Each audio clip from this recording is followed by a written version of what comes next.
Hello दोस्तों, नमस्कार। स्वागत है आपका हमारे यूट्यूब चैनल उत्तराखंड जी के वेरी इजी ट्रिक्स में। और आज की इस वीडियो में दोस्तों हम बात करेंगे उत्तराखंड टेस्ट सीरीज पार्ट 113 के बारे में दोस्तों। और उत्तराखंड की ये टेस्ट सीरीज हमारी उत्तराखंड पोस्टमार्टम क्लासेस नाम से दोस्तों जानी जाती है, जिसमें हम हर प्रश्न का पोस्टमार्टम करते हुए आगे बढ़ते हैं, जो कि आपके एग्जाम्स के लिए काफ़ी महत्वपूर्ण प्रश्न होते हैं। अगर आपने दोस्तों इस सीरीज़ के 112 पार्ट्स नहीं देखे हुए हैं तो आप उन वीडियोज़ को भी ज़रूर देख लीजिएगा। प्लेलिस्ट में आपको सारी वीडियोज़ के सिक्वेंसली लिंक मिल जाएंगे। और इसी के साथ साथ दोस्तों, अगर आप उत्तराखंड के आगामी एग्जाम से तो प्रैक्टिस सेट के बैच से जुड़ना चाहते हैं या प्रैक्टिस टेस्ट क्वेश्चंस लगाना चाहते हैं, टॉपिक वाइज क्वेश्चंस लगाना चाहते हैं, तो प्ले स्टोर से हमारी application Uttarakhand GK very easy trick को जरूर डाउनलोड कीजिएगा। देखिए दोस्तों, आपके एग्जाम में बहुत कम समय बचा हुआ है, इसलिए मैं आप लोगों से यह भी निवेदन करता हूं कि आप पोस्टमार्टम क्लासेस को एक बार अच्छे से रिवाइज कर लें। और जो मैराथन क्लासेज और परीक्षा वाणी की सीरीज फिलहाल हमारी चल रही है, आप उन वीडियोज़ को भी कंटिन्यूसली देखते हुए चलें। बाकी वीडियो पसंद आती है तो वीडियो को लाइक जरूर करें, कमेंट जरूर करें, अपने दोस्तों के साथ भी जरूर शेयर करें। चलिए शुरू करते हैं दोस्तों आज की इस वीडियो को। आज का हमारा पहला प्रश्न है, गढ़वाल नरेश अजयपाल परमार वंश के शासकों में से किस क्रम के शासक थे? 37वें, 42वें, 44वें या फिर 55वें? तो गढ़वाल नरेश अजयपाल परमार वंश के शासकों में दोस्तों 37वें क्रम के शासक थे। अगर हम परमार राजवंश की बात करें तो परमार राजवंश के संस्थापक के रूप में दोस्तों किसे जाना जाता है? तो कनकपाल को परमार राजवंश के संस्थापक के रूप में जाना जाता है। वहीं परमार राजवंश के अंतिम शासक के रूप में किसे जाना जाता है? तो प्रद्युम्न शाह को परमार राजवंश के अंतिम शासक के रूप में जाना जाता है। लेकिन दोस्तों यह प्रद्युम्न शाह क्या था? सिर्फ परमार राजवंश का शासक था, ठीक है। तो और कौन से नंबर का शासक था प्रद्युम्न शाह? परमार राजवंश के 54वें नंबर का यह शासक था, ठीक है। इसके बाद में 6 राजा हमारे टिहरी रियासत तक भी हुए थे। तो परमार राजवंश में कुल कितने शासक हुए? टिहरी रियासत को जोड़कर पूछा जाएगा तो 60 शासक हुए थे, जिसमें से परमार राजवंश के संस्थापक कौन थे?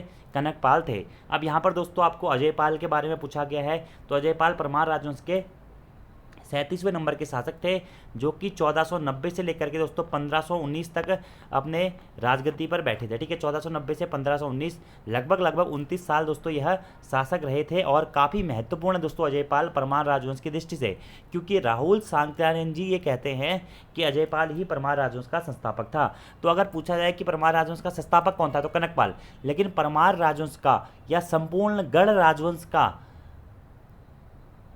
या संपूर्ण गढ़ राजवंश का अगर आपसे संस्थापक पूछा जाए तो वह हो जाएगा कौन दोस्तों? आपका अजयपाल। क्योंकि आपको पता होना चाहिए कि अजयपाल ने ही गढ़वाल के 52 गढ़ों को जीतकर एक नया गढ़ बनाया था, जिसे हम गढ़वाल नाम से जानते हैं दोस्तों। और उसी गढ़वाल में फिर आगे जाकर परमार राजवंश के शासकों ने अपनी जो शासन चलाया था, ठीक है। तो ये आपको याद रखना है दोस्तों। अगर आपसे पूछा जाए परमार राजवंश का अगर डायरेक्टली संस्थापक पूछता है तो कनकपाल ही होगा दोस्तों। लेकिन संपूर्ण गढ़ राजवंश का संस्थापक करके पूछा जाए या परमार राजवंश का वास्तविक संस्थापक करके पूछा जाए तो वहाँ पर आपको अजयपाल को ध्यान रखना है। या फिर संपूर्ण गढ़वाल का प्रमुख परमारवंशी शासक करके पूछा जाए तो वहाँ पर आपको अजयपाल याद रखना है, ठीक है। अजयपाल दोस्तों अनंतपाल या आनंदपाल सेकंड के पुत्र के रूप में इसे जाना जाता है। और गढ़वाल के 52 गढ़ों को जीतने वाला प्रतापी और शक्तिशाली शासक के रूप में भी दोस्तों इसे जाना जाता है, ठीक है। और राय बहादुर पातीराम ने दोस्तों अजयपाल को गढ़पाल भी कहा है। क्या कहा है? गढ़पाल। तो गढ़पाल नाम से भी किसको? अजयपाल को ही जाना जाता है, क्या? गढ़पाल नाम से, ठीक है। इसी के साथ साथ दोस्तों जब अजयपाल ने 52 गढ़ों को जीत लिया था तो अजयपाल के देश या राज्य को गढ़पाल देश, गणराज्य या गढ़पाल कहा गया था। और वही राय बहादुर पातीराम ने अजयपाल को भी गढ़पाल कह के संबोधित किया है। 52 गढ़ों को इसने जीता था। और दोस्तों 1491 में दोस्तों कीर्ति चंद के साथ में इसका एक युद्ध हुआ था, किसका? अजयपाल का, जिसे बधानगढ़ के युद्ध के नाम से जानते हैं। मुख्यतः जो बधानगढ़ या ग्वालदम का युद्ध हुआ था दोस्तों वह हुआ था कब? 1590-91 में, जो कि या 81 के आसपास में, जब हम पढ़ते हैं कि बलभद्र शाह और रुद्रचंद के बीच में हुआ था। लेकिन उससे पहले भी दोस्तों बधानगढ़ में एक युद्ध हो चुका था अजयपाल और कीर्तिचंद के मध्य में। इसकी डेट दोस्तों फिक्स नहीं मिलती है, लेकिन कुछ इतिहासकार कहते हैं कि 1491 में यह युद्ध हुआ था। और दोस्तों अजयपाल को उत्तराखंड का अशोक कह के भी संबोधित किया जाता है, क्योंकि अजयपाल ने भी अपने अंतिम दिनों में दोस्तों युद्ध सब छोड़ छाड़ के इसने भी नाथ सिद्धों में चले गया था। और नाथ सिद्धों के साथ में इसने तपस्या और 84 गोरख संप्रदाय का ये सदस्य बन गया था, ठीक है। इसी कारण दोस्तों उत्तराखंड का अशोक कह के भी इसे संबोधित किया जाता है। इसी के साथ साथ दोस्तों कवि भरत ने अपनी पुस्तक मानोदय काव्य, याद रखना दोस्तों मानोदय काव्य किसकी पुस्तक है? यह कवि भरत की पुस्तक है। इसमें कवि भरत ने अपनी पुस्तक मानोदय काव्य में अजयपाल की तुलना कृष्ण, युधिष्ठिर, भीम, कुबेर एवं इंद्र से की है। ये पॉइंट भी आपको डायरेक्टली याद रखने हैं, ठीक है। अजय पाल के द्वारा ही दोस्तों, अजय पाल परमार राजवंश का पहला ऐसा शासक था जिसने कुमाऊं पर आक्रमण किया। तो कुमाऊं पर आक्रमण करने वाला प्रथम परमारवंशी शासक कौन था? अजय पाल ही था दोस्तों। परमार राजवंश का प्रथम ऐसा शासक जिसने अपनी राजधानी को परिवर्तित किया था दोस्तों। तो देखिए हम पढ़ते हैं परमार राजवंश की जो प्रारंभिक राजधानी थी वह चांदपुर गढ़ी थी दोस्तों। तो अजय पाल ही प्रथम ऐसा शासक था जिसने 1512 ईस्वी के आसपास में दोस्तों इसने अपनी राजधानी को चांदपुर गढ़ी से देवलगढ़ स्थानांतरित किया था। कहाँ पे? देवलगढ़ स्थानांतरित किया था। और उसके बाद में फिर से दोस्तों 5 साल के बाद में 1517 में इसने अपनी राजधानी को देवलगढ़ से श्रीनगर स्थानांतरित किया था। तो प्रश्न बन सकता है परमार राजवंश का पहला ऐसा शासक कौन था जिसने अपनी राजधानी को स्थानांतरित किया? तो अजय पाल था। पहले कहाँ किया? अजय पाल ने चांदपुर गढ़ी से देवलगढ़ में अपनी राजधानी स्थानांतरित करी, फिर देवलगढ़ से श्रीनगर में इसने अपनी राजधानी स्थानांतरित करी थी दोस्तों। यह प्रश्न भी आपको डायरेक्टली याद रखना है। इसी के साथ साथ दोस्तों आपको याद रखना है कि अजय पाल ने देवलगढ़ में दोस्तों जो परमारों की कुलदेवी है, परमार राजवंश की कुलदेवी कौन?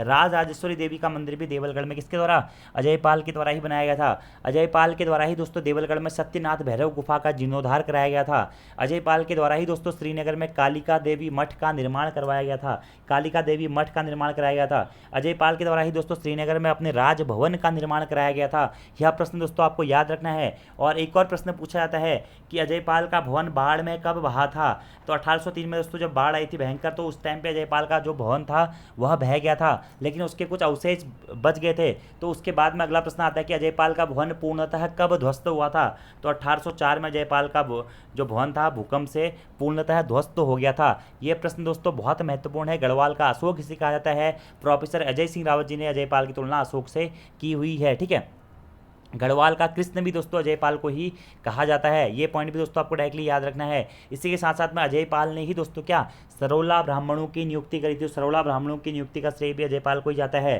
श्रीनगर के वास्तविक संस्थापक के रूप में भी दोस्तों अजय पाल को जाना जाता है। कहीं कहीं महिपति शाह भी पढ़ेंगे, लेकिन सबसे पहले अजय पाल के द्वारा ही श्रीनगर को बसाया गया था। इस प्रकार के फैक्ट हमें देखने को मिलते हैं। अजय पाल के द्वारा ही दोस्तों देवलगढ़ में एक राजभवन बनाया गया था जो कि 1803 में ध्वस्त हो गया था। मैंने आपको बता ही दिया।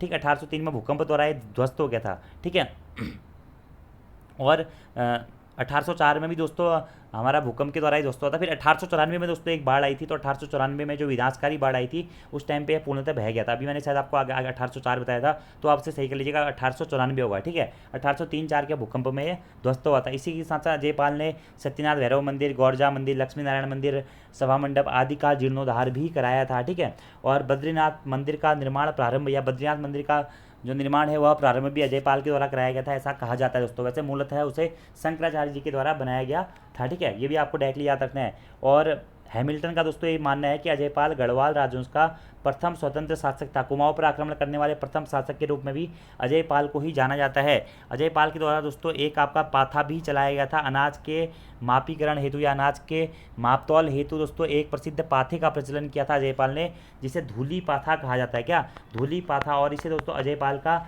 धर्म पाथो भी कहा जाता है। तो प्रश्न एग्जाम में दोस्तों ये पूछा जा चुका है कि अजय पाल का राजकीय पाथा क्या था? धूली पाथा था। या अजय पाल ने मापन प्रणाली के लिए या मापतौल के लिए क्या चलाया था? तो धूली पाथा इसके द्वारा चलाया गया था। इसका वर्णन हमें देवलगढ़ शिलालेख में देखने को मिलता है। और दोस्तों अजय पाल की तुलना या गणना जो है वह नाथ सिद्धों में की जाती है। और साबरी ग्रंथ दोस्तों, साबरी ग्रंथ जो कि तांत्रिक विद्या पर आधारित पुस्तकें हैं, इन साबरी ग्रंथों में अजय पाल को आदिनाथ या फिर आदि गुरु कहकर संबोधित किया गया। तो आदिनाथ या आदि गुरु किसे कहा जाता है? यह भी अजय पाल को ही दोस्तों कहा जाता है। देवलगढ़ में विष्णु मंदिर के सामने दीवार पर दोस्तों अजय पाल का एक पद्मासन मुद्रा का चित्र भी हमें देखने को मिलता है दोस्तों। ठीक है, और अजय पाल किस पंथ का अनुयायी था? अजय पाल दोस्तों गोरखनाथ पंथ का अनुयायी था। ये भी आपको डायरेक्टली याद रखना है। ठीक है, गढ़वाल का प्रशासनिक विभाजन करने वाला प्रथम शासक जिसने प्रशासनिक विभाजन किया और गढ़वाल को पट्टी और परगनाओं में विभाजित किया, कौन था दोस्तों? अजय पाल था। गढ़वाल का प्रथम भूमि बंदोबस्त करने वाला शासक कौन था दोस्तों? अजय पाल था। कैंतुरा राजा के द्वारा दोस्तों अजय पाल को हराकर उसका स्वर्ण सिंहासन चुरा कर ले जाया गया था। ठीक है, कप्पू चौहान की हत्या किसने करी थी दोस्तों? अजय पाल ने करी थी। और एक पुस्तक है दोस्तों Gorakhnath and the Kanakata yogis. यह पुस्तक दोस्तों जो कि जॉर्ज डब्ल्यू ब्रिक्स के द्वारा लिखी गई है। इसमें इसने कहा है कि अजयपाल गोरखपंथियों के 10 संप्रदायों में से एक संप्रदाय का संस्थापक माना जाता है। ठीक है, तो इतने पॉइंट दोस्तों आपको डायरेक्टली याद रखने हैं। इसका संप्रदाय कौन सा था? गोरखनाथ पंथ से संबंधित अजयपाल को माना जाता है, और उत्तराखंड का अशोक इसको दोस्तों कहा जाता है। इतने पॉइंट आपको दोस्तों अजयपाल से याद रखने हैं। तो अजयपाल का पूरा पूरा पोस्टमार्टम दोस्तों हमारे द्वारा कर दिया गया है। अब देखिए 37वां शासक कौन था? अजयपाल था। 42वां शासक कौन था? 42वां शासक था दोस्तों कौन? सहजपाल। ठीक है, ऐसे प्रश्न आता है कि 43वां शासक कौन था? 43वां शासक था बलभद्र शाह या बलभद्रपाल। 44वां शासक कौन था दोस्तों? तो 44वां शासक था मान शाह। और 55वां शासक कौन था दोस्तों? 55वां शासक था दोस्तों कौन? सुदर्शन शाह। यह सारे फैक्ट आपको याद रखने हैं। अगले प्रश्न की बात करते हैं। चंदू की पंचायती राज व्यवस्था में मेहरा, फरत्याल, देव, ढेक तथा करायत नामक 5 दलों द्वारा राजकाज चलाया जाता था। इन 5 दलों का पंचायत करने का स्थान क्या कहलाता था? तो मेहरा, फरत्याल, देव, ढेक तथा करायत, इन 5 दलों द्वारा जो चंद राजवंश में राजकाज चलाया जाता था, और इन 5 दलों का पंचायत करने वाला स्थान दोस्तों बाजा खाल कहलाता था। क्या कहलाता था? बाजा खाल कहलाता था। दोस्तों आपको याद रखना है, चंद राजवंश के संस्थापक के रूप में किसको? सोमचंद को जाना जाता है, और इन 5 दलों के पंचायत करने वाले स्थान के रूप में बाजा खाल को जाना जाता है। चंद राजवंश में कुल कितने शासक हुए थे? तो चंद राजवंश में दोस्तों कुल 61 शासक हुए थे। प्रथम सोमचंद, अंतिम कौन था? महेंद्र चंद, जो कि हवलबाग के युद्ध में हार जाता है। कब दोस्तों? 1590 में। उसके बाद में गोरखाओं के द्वारा यहाँ पर 1890 में दोस्तों हवलबाग का युद्ध होता है, जिसमें महेंद्र चंद पराजित हो जाता है। ये पॉइंट आपको डायरेक्टली याद रखने हैं। अब देखिए दोस्तों, यह स्थान था क्या? बाजा खाल। अब एक और प्रश्न दोस्तों सोमचंद से संबंधित एग्जाम में कई बार पूछ लिया जाता है कि सोमचंद के द्वारा ही दोस्तों सबसे पहले, जब सोमचंद के द्वारा चंपावत में चंद राजवंश की स्थापना की गई थी, तो उसी के द्वारा दोस्तों मेहरा लोगों को, फरत्याल लोगों को और इन लोगों के मूलतः इनकी स्थापना की गई थी, या चाराल व्यवस्था का जो शुभारंभ हम कहते हैं कि कार्की, बोरा, तड़ागी, चौधरी, ये चाराल व्यवस्था का शुभारंभ भी दोस्तों सोमचंद के द्वारा ही किया गया था। और सोमचंद के द्वारा ही मेहरा, फरत्याल, देव, ढेक तथा करायत नामक दलों को दोस्तों आपका राजकाज के शासन हेतु चुना गया था। यह प्रश्न भी आपको डायरेक्टली नोट डाउन करना है। चौथानी ब्राह्मणों की नियुक्ति भी सोमचंद के द्वारा ही की गई थी। ठीक है, तो ये जो पांच दल पंचायत करते थे, इनके स्थान को बाजाखाल कहा जाता है। ठीक है, इसी के साथ साथ दोस्तों चंद राजवंश में एक और शब्द हम सुनते हैं क्या? पंचनवीसी। पंचनवीसी क्या थी दोस्तों? चंद राजवंश में पंचनवीसी क्या थी? कचहरियाँ थी, जहाँ पर पंचायत संबंधी मतलब कोर्ट केस वगैरह वगैरह, यह कचहरी अदालत के रूप में पंचनवीसी को जाना जाता है। ठीक है, और इसी पंचनवीसी को दोस्तों क्या? चार थान भी कहा जाता था। याद रखना है दोस्तों आपको कि पंचनवीसी नामक जो कचहरियाँ थी, इन्हीं को क्या? चार थान नाम से भी जाना जाता था। और इसमें जो दंडाधिकारी होता था, उस दंडाधिकारी को दोस्तों दंडय कह के संबोधित किया जाता था। क्या? दंडय कहकर संबोधित किया जाता था। यह दोस्तों अगर आप चंद राजवंश का शासन प्रशासन पढ़ेंगे तो उसमें से सारी चीज़ें हैं दोस्तों, कि चंद राजवंश के सेनापति को बख्शी कहा जाता था, परामर्शदाता मेहरा और फरत्याल होते थे, और परामर्शदाताओं को ही कहीं कहीं ताम्रपत्रों में पौरी 15 विश्वा कहा गया है, कहीं कहीं आम जनता को दोस्तों पौरी 15 विश्वा कहा गया है। शासन की सबसे बड़ी इकाई जो होती थी वह इनके समय पीरियड पे दोस्तों क्या होती थी? राज्य होती थी। सबसे छोटी जो इकाई होती थी दोस्तों वह होती थी क्या? परगना या फिर गरखे। इसी के साथ साथ दोस्तों चंद राजवंश का प्रशासन जैसे कई भागों में विभाजित था। 4 बूढ़ाओं में, ठीक है, 5 थोकों में, 4 चौथानी में, पौरी 15 विश्वा, कई प्रकार से इनका दोस्तों शासन प्रशासन विभाजित था। ये पॉइंट भी दोस्तों आपको डायरेक्टली नोट डाउन करने हैं। ठीक है, तो 4 थान भी मैंने आपको बता दिया, ये भी क्या? पंचायत की कचहरी वाला स्थान ही होता था। अब एक पॉइंट है दोस्तों क्या? थातवान। थातवान क्या होता था दोस्तों? तो चंदू के समय पे राजा जिनको भी रौत या गोंठ के रूप में जमीन दान में देता था, अर्थात जब राजा द्वारा किसी विद्वान ब्राह्मण या किसी भी सैनिक को भूमि दी जाती थी तो उसे थातवान कहा जाता था। ऐसी दोस्तों बहुत सारी टर्मिनोलॉजी है चंद राजवंश के संबंध में। फिलहाल इसका आंसर आप बाजाखाल याद रखिएगा। इसके अलावा दोस्तों मैंने चंद राजवंश में आपको ये सारे फैक्ट बताए हुए भी हैं, तो जो अजय रावत वाली सीरीज है उसको आप जरूर देख लीजिएगा। और एक और प्रश्न मैं आपसे यहाँ पर पूछना चाहता हूँ, आपके होमवर्क के लिए है कि चंद राजवंश में कितने कर थे कुल? ठीक है, कितने कर थे कुल ये आपको बताना है, और कितने राजकर थे। ठीक है, और इसी के साथ साथ आपको याद रखना है कि कितने सामान्य कर थे, और 36 रकम 32 कलम नामक जो व्यवस्था थी इसका उन्मूलन किसके द्वारा कराया गया था? इसका आंसर आपको कमेंट बॉक्स में देना है इन सभी प्रश्नों का। अगले प्रश्न की बात करते हैं, राज्य में नाहान पर्वत श्रृंखलाएं कहाँ स्थित हैं? ठीक है, तो दोस्तों राज्य में नाहान पर्वत श्रृंखलाएं दोस्तों हमारी हल्द्वानी में स्थित हैं। इसके बाद दोस्तों आप देख लीजिएगा हमारी उत्तराखंड जियोग्राफी की सीरीज देख लीजिए दोस्तों आप, परीक्षावाणी वाली सीरीज में 4 से 5 वीडियोज़ मैंने बनाई हुई हैं, उसमें ये सारे फैक्ट दोस्तों आपको मिल जाएंगे कि भौगोलिक विन्यास के आधार पर या धरातलीय विन्यास के आधार पर या उच्चावच के आधार पर उत्तराखंड राज्य को 8 भौगोलिक या भौतिक प्रदेशों में बांटा गया है।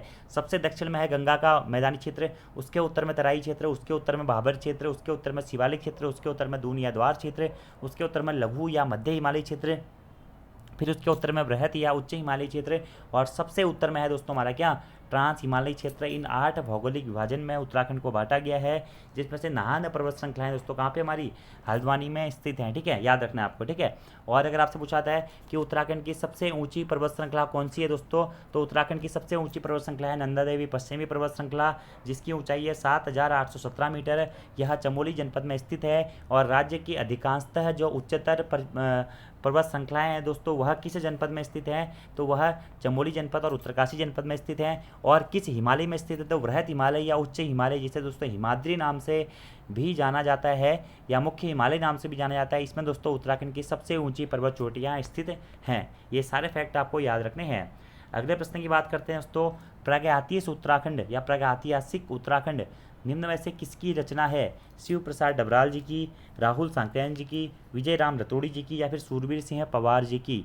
तो प्रागैतिहासिक उत्तराखंड दोस्तों जो रचना है वह शिव प्रसाद डबराल जी की रचना है। शिव प्रसाद डबराल दोस्तों इन्हें चारण नाम से भी जाना जाता है, और इनसाइक्लोपीडिया ऑफ उत्तराखंड नाम से भी शिव प्रसाद डबराल जी को ही जाना जाता है। चारण या फिर या इंसाइक्लोपीडिया ऑफ उत्तराखंड नाम से भी इन्हें जाना जाता है इनके घुमक्कड़ी शौक के कारण। अगर शिव प्रसाद डबराल जी के जन्म की बात करें तो बहुत महत्वपूर्ण दोस्तों, 12 नवंबर 1912 को पौड़ी गढ़वाल के गहली गांव में इनका जन्म हुआ था। ठीक है, गहली गांव में इनका जन्म हुआ था। मुख्यतः दोस्तों भूगोल विषय से इन्होंने पीएचडी की उपाधि धारण की थी, जिसमें इनका विषय था अलकनंदा उपत्यका में घोष यात्रा, प्रव्रजन और ऋतुकालीन प्रवास। तो यह प्रश्न भी एक बार एग्जाम में यूकेपीएससी के द्वारा दोस्तों पूछा गया है कि निम्न में से किसकी उपाधि का विषय था अलकनंदा उपत्यका में घोष यात्रा, प्रव्रजन और ऋतुकालीन प्रवास। तो इस प्रकार से यह प्रश्न पूछा गया था। तो याद रखना दोस्तों आपको किसका? शिव प्रसाद डबराल जी की। ठीक है, इसी के साथ साथ दोस्तों शिव प्रसाद डबराल जी के बारे में आपको याद रखना है, इन्हें एक प्रसिद्ध इतिहासकार, भूगोलवेत्ता, अकादमिक और लेखक के रूप में जाना जाता है। चारण और उत्तराखंड का विश्वकोश, उत्तराखंड का विश्वकोश नाम से भी इन्हीं को जाना जाता है। इनके प्रमुख रचनाओं में दोस्तों क्या है? उत्तराखंड का इतिहास, जो कि इनके द्वारा 12 भागों में लिखा गया दोस्तों। क्या इनकी प्रसिद्ध रचना मानी जाती है? क्या उत्तराखंड का इतिहास, जो कि इनके द्वारा 12 भागों में लिखा गया है। और इसी के साथ साथ उत्तराखंड यात्रा दर्शन, उत्तराखंड के अभिलेख एवं मुद्राएं, गुहादित्य, गोरा बादल, महाराणा संग्राम सिंह, पन्नाधेई, सदैई, सीतारमा, राष्ट्र रक्षा काव्य, गढ़वाली मेघदूत, संघर्ष संगीत, हुतात्मा परिचय, मेघदूत, उत्तराखंड के पशुचारक, उत्तराखंड के भौटांतिक, अलकनंदा उपटक और अतीत स्मृति, महाराणा संग्राम सिंह, घुमंतू और मौसमी प्रवास का अध्ययन, उत्तरांचल के अभिलेख एवं मुद्राएं और प्रागैतिहासिक उत्तराखंड, ये प्रमुख पुस्तकें या रचनाएं किसके दोस्तों? शिव प्रसाद डबराल जी की हैं। ये सारे पॉइंट दोस्तों आपको याद रखना है। और इनकी कर्मभूमि के रूप में दुगड्डा को जाना जाता है। क्या? दुगड्डा को इनकी कर्मभूमि के रूप में जाना जाता है। अगले प्रश्न की बात करते हैं दोस्तों कि अगस्त मुनि से केदारनाथ के मध्य में किस वर्ष से हेलीकॉप्टर सेवा शुरू हुई थी? तो अगस्त मुनि से केदारनाथ के मध्य में दोस्तों सर्वप्रथम 2003 में हेलीकॉप्टर सेवा शुरू हुई थी। केदारनाथ धाम दोस्तों आप लोगों को पता ही है कहाँ स्थित है, यह रुद्रप्रयाग जनपद में स्थित है। ठीक है, और केदारनाथ में भगवान शिव के कुबड़ वाले भाग की पूजा की जाती है। ये पॉइंट आपको डायरेक्टली याद रखना है। और अगस्त मुनि भी दोस्तों कहाँ? रुद्रप्रयाग जनपद में ही स्थित है, जिसकी स्थापना, रुद्रप्रयाग जनपद की स्थापना कब हुई थी? 1997 में हुई थी, सितंबर 1997 को। ठीक है, यहीं से प्रश्न पूछा जाता है कि अगस्त मुनि की तपस्थली के रूप में या स्थल के रूप में कौन से क्षेत्र को जाना जाता है? तो अगस्त मुनि को ही दोस्तों जाना जाता है। अब दोस्तों देखिए हेलीकॉप्टर सेवा से संबंधित प्रश्न है। तो उत्तराखंड में दोस्तों आपको बताइए हवाई सेवा हेतु कितने हमारे एयरपोर्ट स्थित हैं दोस्तों। तो उत्तराखंड में 5 एयरपोर्ट स्थित हैं, आपको याद रखना है। मेनली कितने हैं? 5 एयरपोर्ट स्थित हैं, ठीक है। बाकी हेली सेवा तो हेलीकॉप्टर सेवा के लिए तो बहुत जगह जगह पे हमारा वो है, ठीक है। लेकिन राज्य में दोस्तों सर्वप्रथम बात करें तो केदारनाथ के लिए 16 मई, याद रखना है दोस्तों आपको, कब? 16 मई 2003 को दोस्तों, 16 मई 2003 को हेलीकॉप्टर सेवा का शुभारंभ किया गया था। कौन सी कंपनी के द्वारा? पवन हंस नामक कंपनी के द्वारा हेलीकॉप्टर सेवा का शुभारंभ किया गया था, जो कि कहाँ से कहाँ तक चली थी दोस्तों? अगस्त मुनि से केदारनाथ तक चली थी, या 2003 में। तो डेट पूछेगा तो डेट याद रखनी है, 16 मई 2003 पवन हंस कंपनी द्वारा हेलीकॉप्टर सेवा का शुभारंभ किया गया था, ठीक है। और उत्तराखंड में 5 हवाई अड्डे हैं, उनके नाम याद रख लीजिए दोस्तों आप। सबसे पहला है जॉली ग्रांट हवाई अड्डा, जो कि कहाँ स्थित है? देहरादून में स्थित है। दूसरा है फूलबाग हवाई अड्डा, जो कि जिसे पंतनगर हवाई अड्डे के नाम से भी जाना जाता है, यह उधम सिंह नगर जनपद में स्थित है। तीसरा है दोस्तों नैनी सैनी हवाई अड्डा, जो कि पिथौरागढ़ जनपद में स्थित है। चौथा है गौचर हवाई अड्डा, जो कि चमोली जनपद में स्थित है। और पांचवा है चिन्यालीसौड़ हवाई अड्डा, जिसे माँ गंगा हवाई अड्डे के नाम से भी जाना जाता है, और यह उत्तरकाशी जनपद में स्थित है। सभी प्रश्नों के आंसर दोस्तों आपको डायरेक्टली याद रखने हैं। अगले प्रश्न की बात करते हैं, अल्मोड़ा कांग्रेस की स्थापना किस वर्ष हुई थी? 1916, 1912, 1914 या फिर 1926? तो अल्मोड़ा कांग्रेस की स्थापना हुई थी दोस्तों कब? 1912 में। याद रखते हैं दोस्तों आपको, 1912 में अल्मोड़ा कांग्रेस की स्थापना हुई थी। इसे कुमाऊं कांग्रेस नाम से भी जाना जाता है, याद रखना दोस्तों आपको, ठीक है। 1916 में क्या हुआ था दोस्तों? तो 1916 में दोस्तों हमारे कुमाऊं परिषद की स्थापना हुई थी। कुमाऊं परिषद की स्थापना कब हुई थी? 1916 में हुई थी। कुमाऊं परिषद के कुल कितने अधिवेशन हुए थे? 6 अधिवेशन हुए थे। कब कब? 1917 में, 18 में, 19 में, 20 में, 23 में, 26 में। और कुमाऊं परिषद के बारे में मैं पहले भी बहुत बार बता चुका हूँ। 1914 में क्या हुआ था दोस्तों?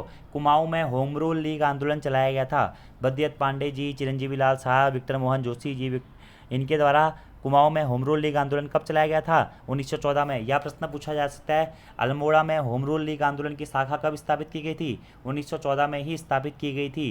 कुमाऊं यूनियन की स्थापना भी दोस्तों कब की गई थी? 1914 में ही की गई थी। ये पॉइंट डायरेक्टली नोट डाउन करने हैं, ठीक है। बाकी 1926 में क्या होता है दोस्तों? 1926 में जो हमारी कुमाऊं परिषद थी, इसका विलय अल्मोड़ा कांग्रेस में कर दिया गया था। ये सारे फैक्ट दोस्तों आपको डायरेक्टली याद रखने हैं, ठीक है। अल्मोड़ा डिबेटिंग क्लब की स्थापना कब हुई थी? 1870 में अल्मोड़ा में डिबेटिंग क्लब की स्थापना हुई थी बुद्धि बल्लभ पंत जी के द्वारा। हैप्पी क्लब की स्थापना कब की गई थी? 1903 में दोस्तों हैप्पी क्लब की स्थापना हुई थी। हुक्का क्लब की स्थापना कब हुई थी दोस्तों? 1906 में हुक्का क्लब की भी स्थापना हुई थी। ये सारे फैक्ट दोस्तों मैंने आपको बता दिए हैं। अगला हमारा प्रश्न है कि टिहरी में अंग्रेजी शिक्षा व्यवस्था की शुरुआत किसके द्वारा की गई थी? तो टिहरी में दोस्तों अंग्रेजी शिक्षा व्यवस्था की शुरुआत प्रताप शाह के द्वारा की गई थी। किसके द्वारा?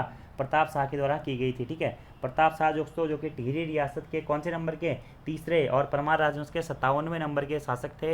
इनके द्वारा प्रताप शाह के द्वारा ही अंग्रेजी शिक्षा व्यवस्था की शुरुआत भी की गई थी। याद रखें दोस्तों, इनके द्वारा 1883 में सबसे पहले अंग्रेजी स्कूल की स्थापना की गई थी। इसे प्रताप स्कूल के नाम से जाना गया था। उसके बाद में इसे हाई स्कूल भी कर दिया गया। कब? बाद में जाके 1891 में, ठीक है। तो प्रताप शाह के द्वारा ही दोस्तों याद रखना आपको प्रताप नगर की स्थापना भी की जाती है।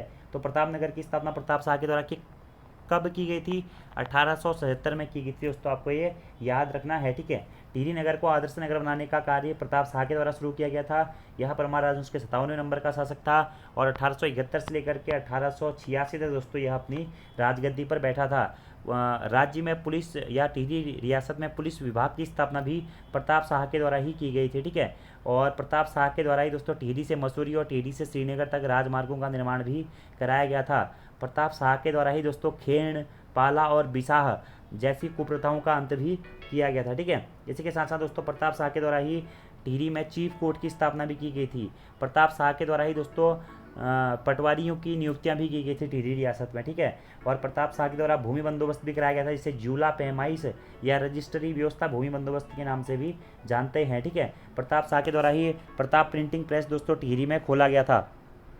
प्रताप शाह के द्वारा ही दोस्तों आप ये कह सकते हैं कि अपने राजकाज को उच्च किया गया था, या न्यायालय में विवादों के निपटारे हेतु अनेकों कार्य किए गए थे। टिहरी में वन विभाग की स्थापना जो 1885 में हुई थी, यह भी इनके कार्यकाल में ही हुई थी। तो और भी दोस्तों दासों की बिक्री पर प्रतिबंध इनके द्वारा लगाया गया था।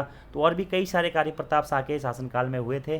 तो इंपॉर्टेंट है दोस्तों प्रताप शाह, याद रखना है दोस्तों आपको, ठीक है। बाकी कीर्ति शाह यह प्रताप शाह के पुत्र थे, परमार राजवंश के 58वें और टिहरी रियासत के चौथे शासक थे, ठीक है। नरेंद्र शाह दोस्तों, नरेंद्र शाह फिर किसके पुत्र रहे? कीर्ति शाह के पुत्र थे और परमार राजवंश के 59वें शासक थे। कौन? नरेंद्र शाह, ठीक है। सुदर्शन शाह जिन्हें टिहरी रियासत के संस्थापक के रूप में भी जाना जाता है और परमार राजवंश के 55वें शासक थे। अगले प्रश्न की बात करते हैं। कुंवर सिंह नेगी को गढ़वाल का हातिम बाई की संज्ञा निम्न में से किसके द्वारा दी गई थी? तो कुंवर सिंह नेगी को गढ़वाल के हातिम बाई की जो संज्ञा है दोस्तों वह मुकुंदी लाल जी के द्वारा दी गई थी, जिन्हें बैरिस्टर मुकुंदी लाल के नाम से भी जाना जाता है, ठीक है। और ये प्रश्न दोस्तों एक बार एग्जाम में पूछा गया है कि गढ़वाल का हातिम बाई किसे कहा जाता है? तो कुंवर सिंह नेगी को कहा जाता है। मुकुंदी लाल का जन्म दोस्तों चमोली के पाटली गांव में हुआ था। मौला राम के चित्रों को दुनिया के सामने रखने का श्रेय भी किसको जाता है? मुकुंदी लाल जी को ही जाता है, ठीक है। यह दोस्तों एक राजनेता भी थे, एक वकील के रूप में भी इनको जाना जाता है और टिहरी हाईकोर्ट के मुख्य न्यायाधीश भी कुछ समय तक रहे थे। इन्होंने वीरचंद्र सिंह गढ़वाली जी का केस भी लड़ा था, ये भी आपको दोस्तों डायरेक्टली पॉइंट याद रखना है, ठीक है। बाकी बैरिस्टर मुकुंदी लाल जी की जो प्रमुख रचनाएं हैं दोस्तों वह आपको याद रखनी है। Garhwal paintings, some notes on Molaram और गढ़वाल स्कूल ऑफ पेंटिंग, ठीक है। और 20वीं सदी में मौलाराम के चित्रों को दुनिया के सामने रखने का श्रेय दोस्तों बैरिस्टर मुकुंदी लाल जी को ही जाता है। अगले प्रश्न की बात करते हैं। किस वर्ष दोस्तों गढ़वाल में भीषण 51-52 अकाल पड़ा था? तो गढ़वाल में दोस्तों जो ये भीषण 51-52 अकाल पड़ा था वो कब पड़ा था? 1794-95 या 95-96 के आसपास में पड़ा था, ठीक है। तो आंसर हो जाएगा दोस्तों आपका ऑप्शन नंबर ए, ठीक है। देखिए 51-52 का संबंध था दोस्तों यहाँ पे क्या? संवत से। उस टाइम पे क्या संवत 1851-52 चल रहा था दोस्तों और घटना थी है 1795-94-95 के आसपास थी, ठीक है। इस टाइम पे गढ़वाल में भयंकर अकाल पड़ा था दोस्तों, जिसे 51-52 अकाल के नाम से भी जाना जाता है, याद रखना दोस्तों। और इस टाइम पे गढ़वाल राजवंश का या परमार राजवंश का शासक कौन था? प्रद्युम्न शाह इस टाइम पे परमार राजवंश का शासक था। यह प्रश्न इस प्रकार से बन जाता है दोस्तों कि उत्तराखंड में 51-52 घटना का संबंध किससे है दोस्तों? तो अकाल से है या आपदा से है, ठीक है। याद रखना आपको दोस्तों आपको, ठीक है। कब आया था? 1795 में दोस्तों यह 51-52 अकाल आया था, ठीक है। किसके टाइम पे? प्रद्युम्न शाह के समय पीरियड पे, ठीक है, जो कि परमार राजवंश का या संपूर्ण उत्तराखंड के अंतिम शासक के रूप में जिसे जाना जाता है। अगले प्रश्न की बात करते हैं दोस्तों कि द्रौपदी की कटार नामक शिखर किस जनपद में स्थित है? तो द्रौपदी की कटार नामक जो पर्वत शिखर है दोस्तों यह टिहरी गढ़वाल जनपद में स्थित है। जबकि आपसे पूछा जाएगा द्रौपदी का डांडा पर्वत शिखर किस जनपद में स्थित है उत्तराखंड के? तो द्रौपदी का डांडा पर्वत शिखर दोस्तों हमारा उत्तरकाशी जनपद में स्थित है। और अभी आपको पता ही है यहाँ पे एवेलांच की या हिमस्खलन की घटना हुई है, जिसमें कई सारे पर्वतारोहियों की मृत्यु हो गई है, जिसमें एक हमारी सविता कंसवाल जी भी थी, ठीक है। तो द्रौपदी का डांडा पर्वत श्रेणी पूछा जाएगा तो यह उत्तरकाशी में, जबकि द्रौपदी का कटार नामक पर्वत शिखर दोस्तों हमारा कहाँ? टिहरी गढ़वाल जनपद में स्थित है, ठीक है। तो आज की वीडियो में दोस्तों हमने 10 प्रश्नों के बारे में बात कर ली है और डेफिनेटली 10 प्रश्नों से दोस्तों हमने 150 से ज़्यादा इंपॉर्टेंट फैक्ट या वन लाइनर क्वेश्चंस के बारे में पढ़ लिया होगा। और जितने भी दोस्तों मैंने आपको एक्सप्लेनेशन बताया है ना, सारा एक्सप्लेनेशन बहुत महत्वपूर्ण है। एग्जाम में पहले यहाँ से प्रश्न पूछे जा चुके हैं और आगे भी प्रश्न पूछे जा सकते हैं, इसलिए आप इन वीडियोस को बहुत ध्यान से सीरियसली होकर दोस्तों देखिएगा। अब आपके होमवर्क के क्वेश्चन है कि स्कंद पुराण में गढ़वाल क्षेत्र का वर्णन किस खंड के अंतर्गत आता है? और दूसरा है पाताल भुवनेश्वर गुफा मंदिर राज्य के किस जनपद में स्थित है? इन दो क्वेश्चनों के आंसर दोस्तों आपको कमेंट बॉक्स में देने हैं। बाकी वीडियो पसंद आती है तो वीडियो को लाइक जरूर करें दोस्तों, कमेंट जरूर करें, अपने दोस्तों के साथ में भी वीडियो को जरूर शेयर करें। धन्यवाद।